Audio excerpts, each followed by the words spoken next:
Hi guys, I'm Mikael from Opeth and you're watching Linear Rock.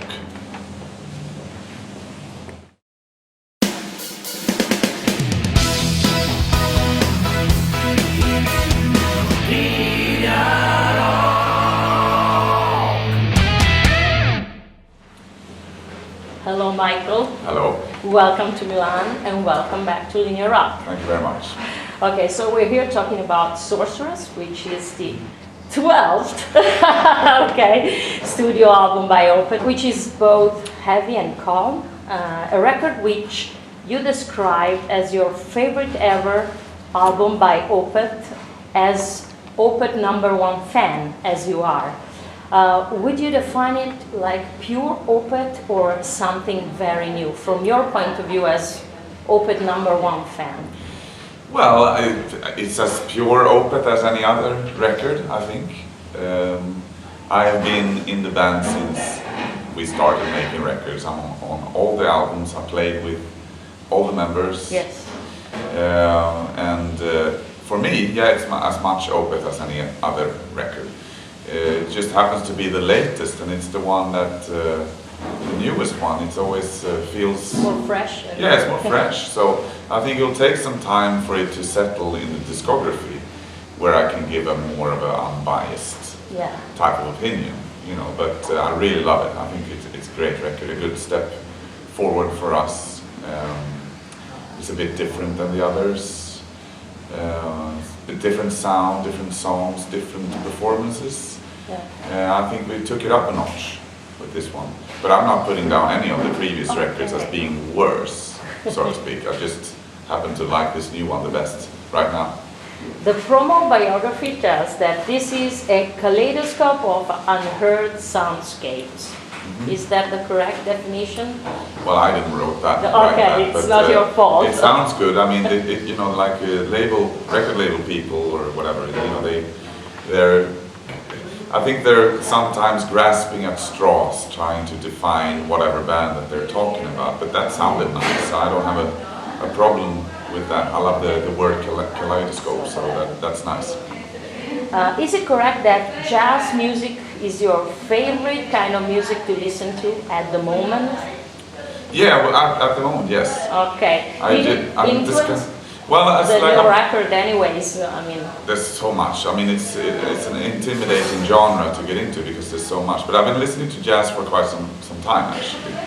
I started with guitar players such as Joe Pass and Wes Montgomery and stuff like that. Yeah. Because I play guitar, and then I got into Miles Davis and checked out, you know, like I got lots of records with him, and because of he played with so many fantastic musicians, that led me to check out the musicians that played with Miles Davis. So you end up with Herbie Hancock and Chick Corea and John Coltrane, which is my newest favorite. Okay.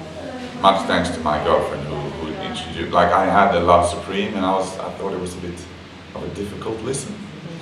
But she played me a record called My Favorite Things, which is a melody I'm very familiar with, and I loved it. So I came back to the Love Supreme record, and it's something really special. But he's a bit of an acquired taste because he found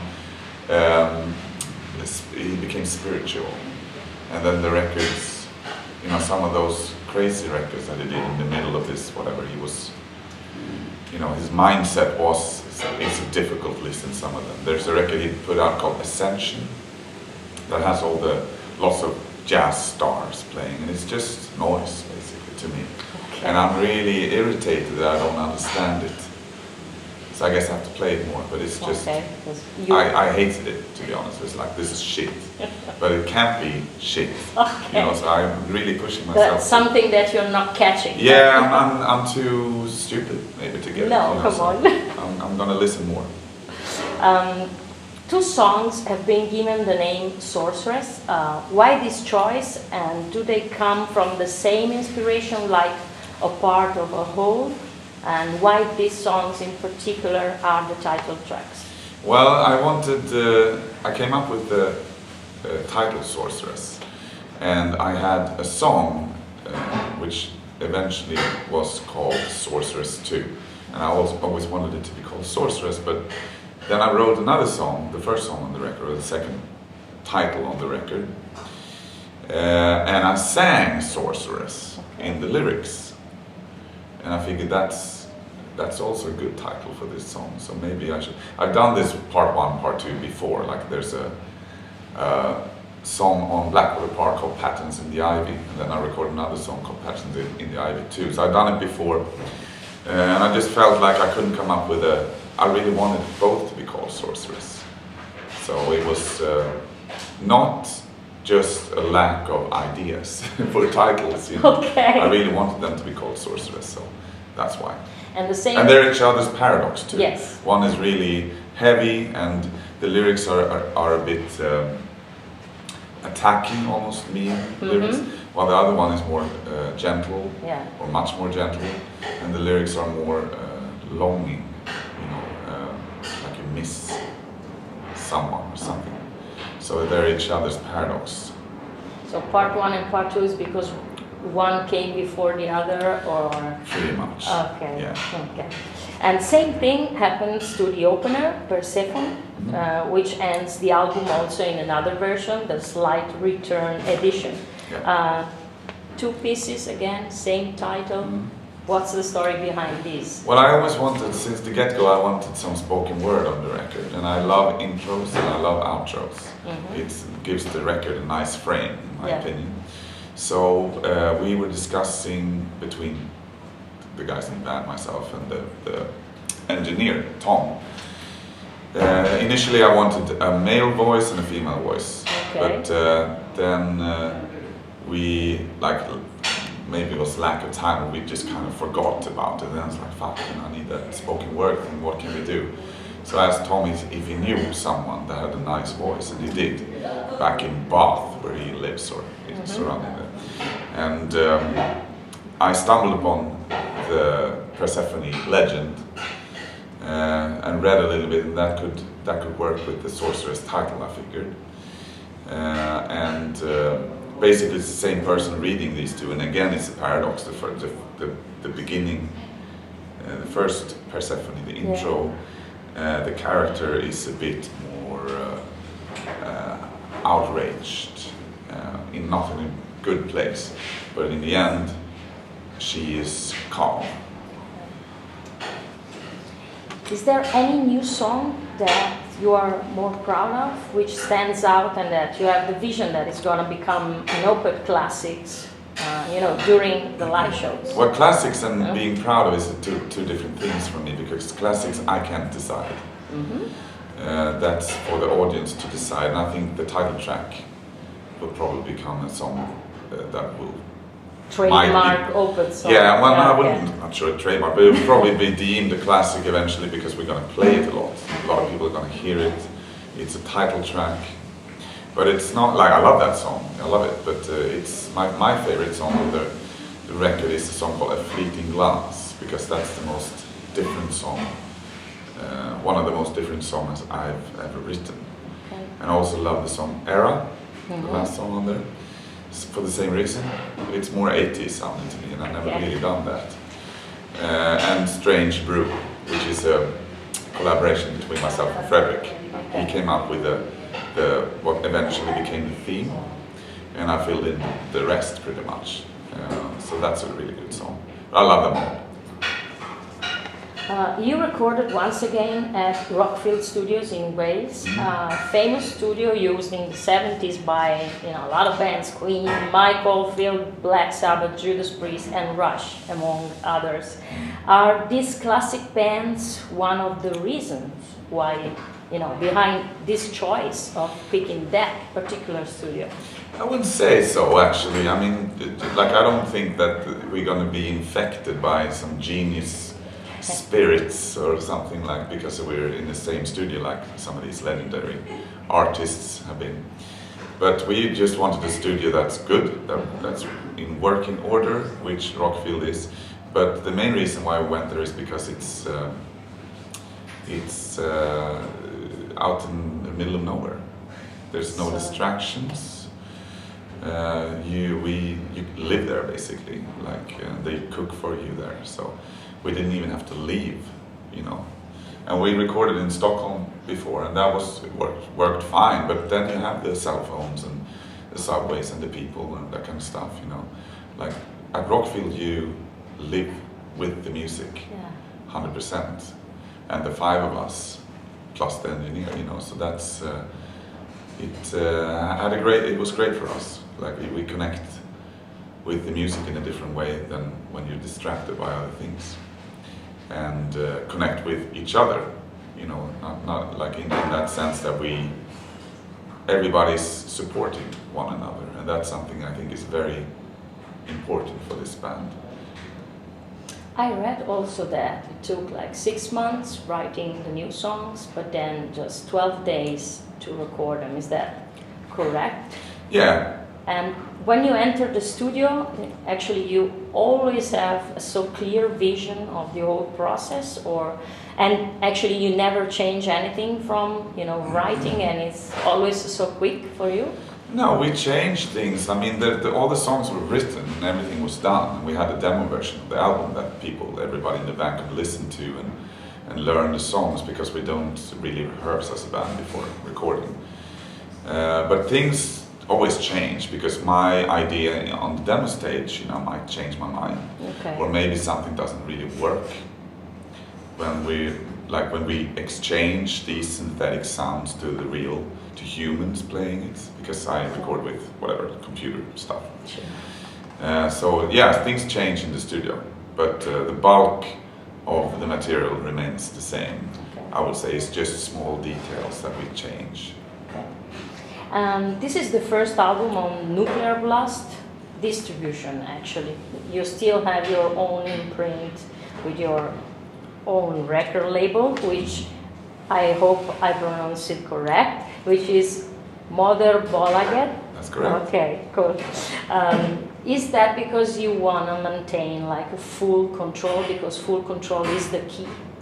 No, we don't have like full control. I mean, the difference between the contract that we signed with Nuclear Blast and the previous contracts that we had is that it's a license deal. Okay. It's not an actual record contract, which we felt it was a good time for us to set up this imprint of ours. It's something that we talked about for a few years, and the idea is virtually the same as it is with our merchandise company, O-Merch, which is also the band, owned by the band, and we use it to control our t-shirts, the merchandise and whatever.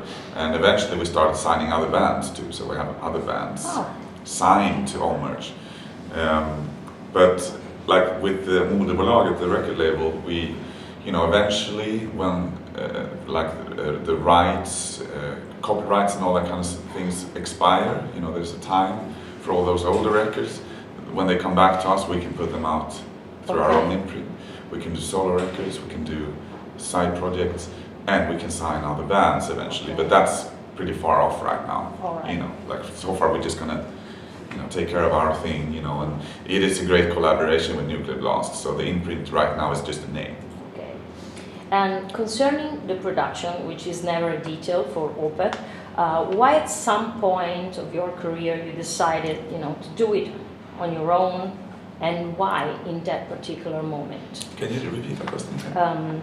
Concerning the production of the records, which is never a detail for Opeth, why at some point of your career you decided to do it on your own, to produce records on your own, and why in that particular moment? Well, there wasn't a particular moment, because I didn't really know what production meant when I was younger. I was like, what's that mean? I had no idea.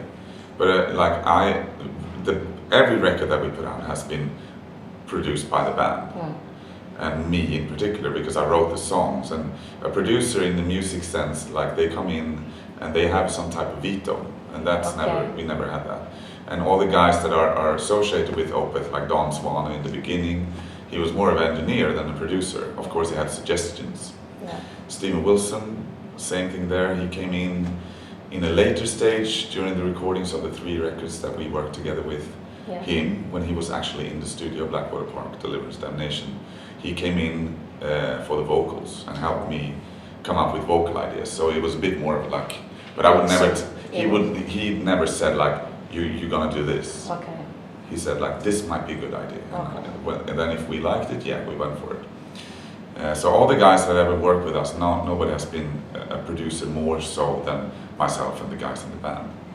Is Steven Wilson involved this time, or no? He's out of the picture. Okay. No, that sounds crap. No, he's always in the like the wings for us, you know. Like he's a very good friend of mine, and if I asked him, he would probably say yes if he has time. But now we wanted to give Tom Dalgetti a shot at the mix. Okay. Steven has mixed.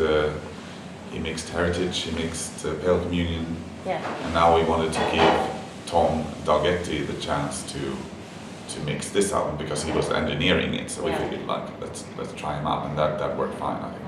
Good. The evolution of your sound was very strong through the years.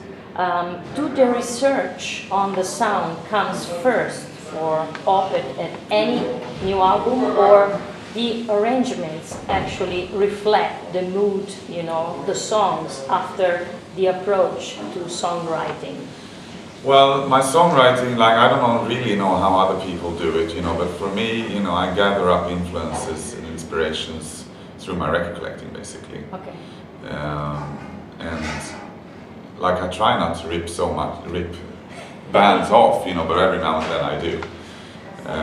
But that's like I store up. I don't write unless I'm writing for a record, and when I start writing, I finish. Okay. Also, I finish the record, so I don't write bits and pieces. I write everything together, like boom, done. Wow. And that's just how it works, and it really works for me that way because like I said, I store up these inspirations somehow, and they're in the back of my head somewhere when I start writing. And most of the time, I'm in luck.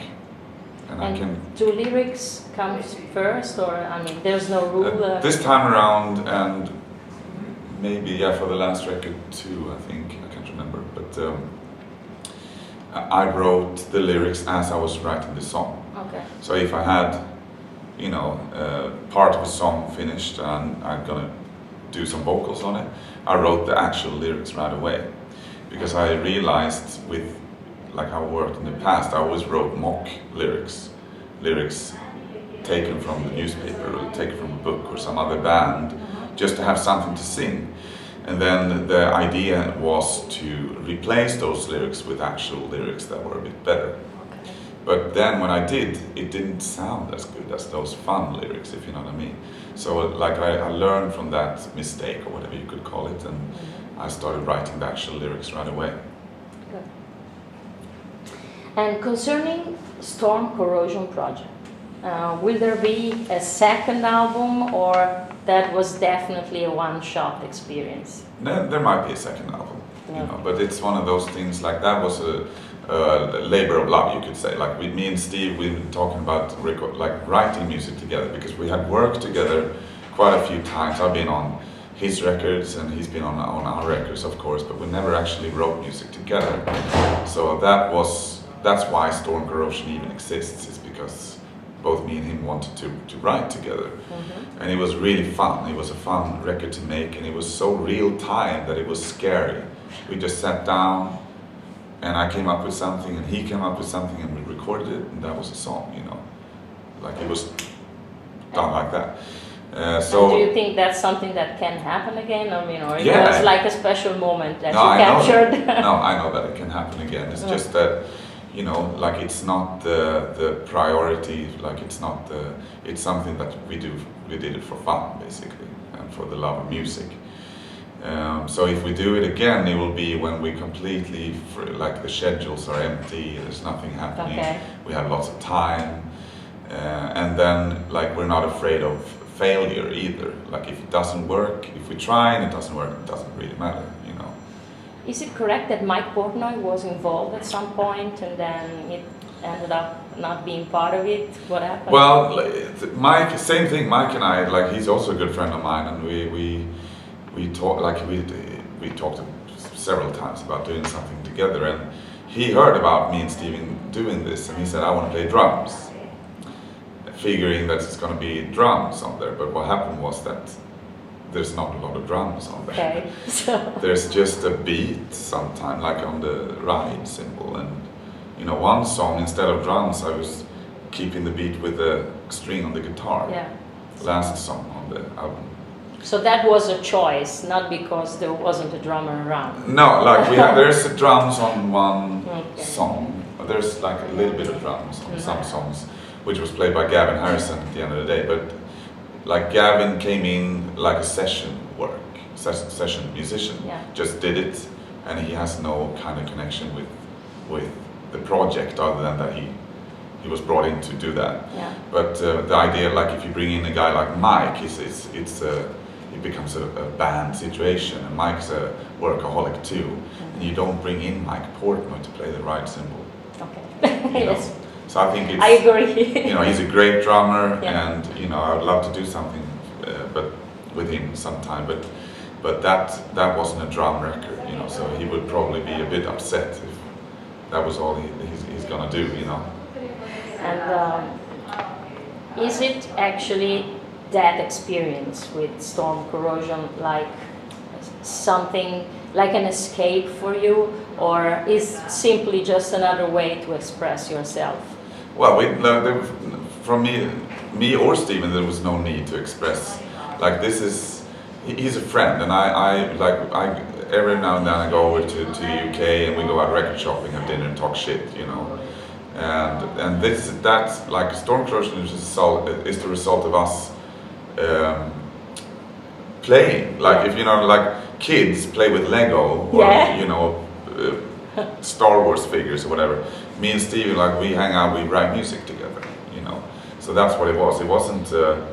I don't think we had anything in particular to say that we couldn't get out in our respective bands.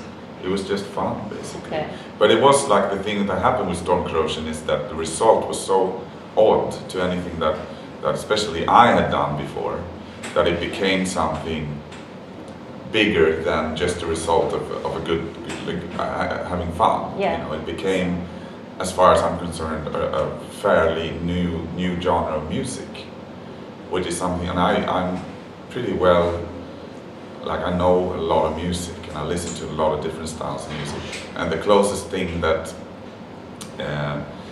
like a music scene the closest thing that could come close to Storm Corrosion would be some like krautrock scene, like Popol Vuh, for instance, which is a German band that both me and Steve likes, and that the kind of soundscapes, that's basically what we were after. But we also have vocals in there, so it kind of ended up being something I think was unheard of until that record came out, and since.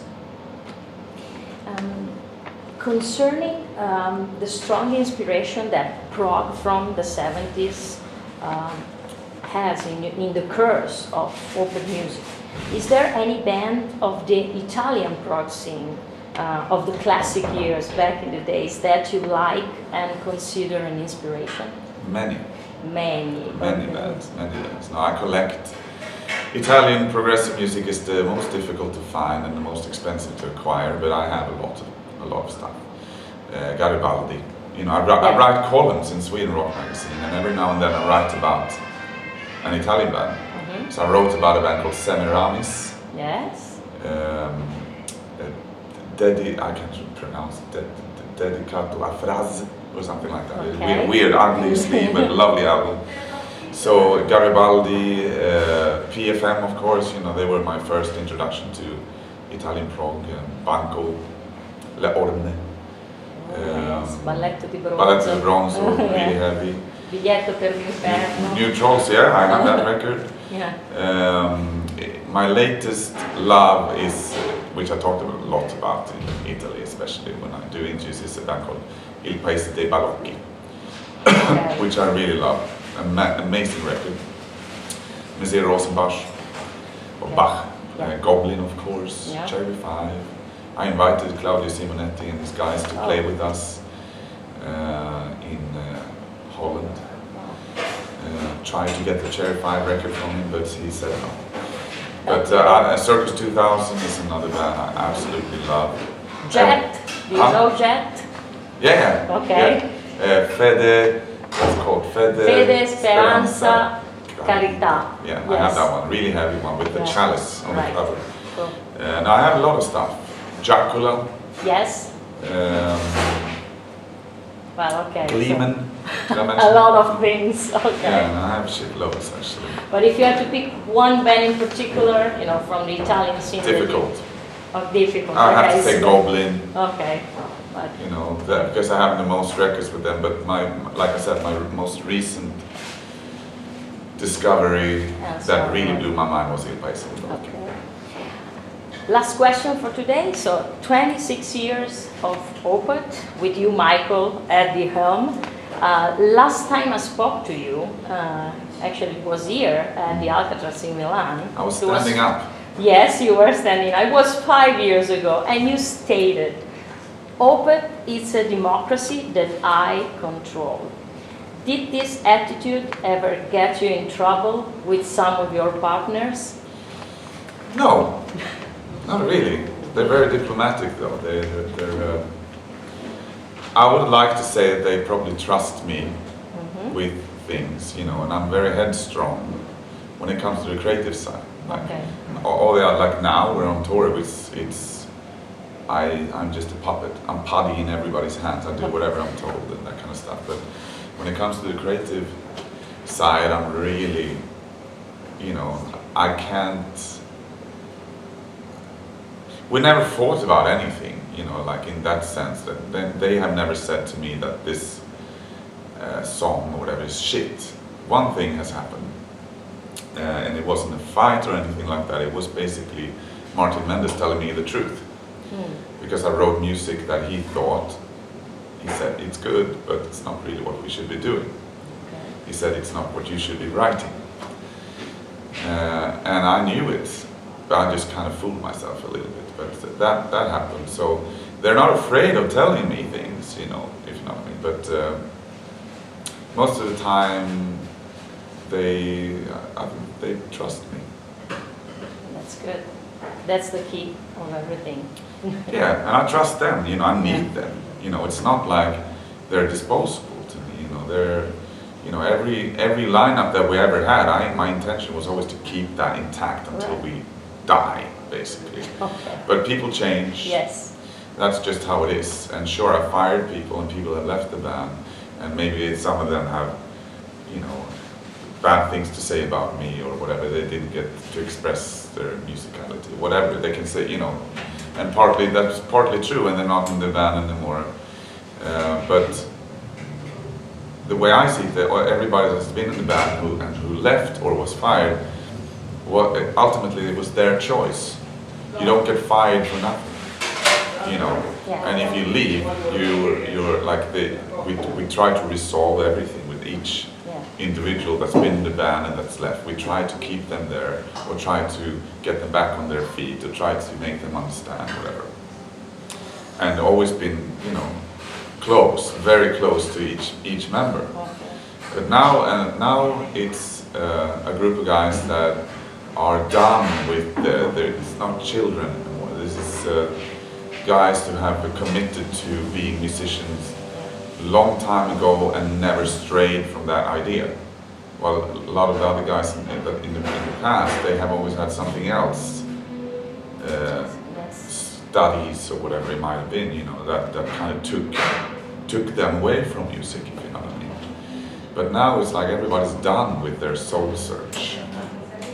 Thank you very much, Michael, for your time. Thank you. See you next time. Yes. Thank you. Ciao.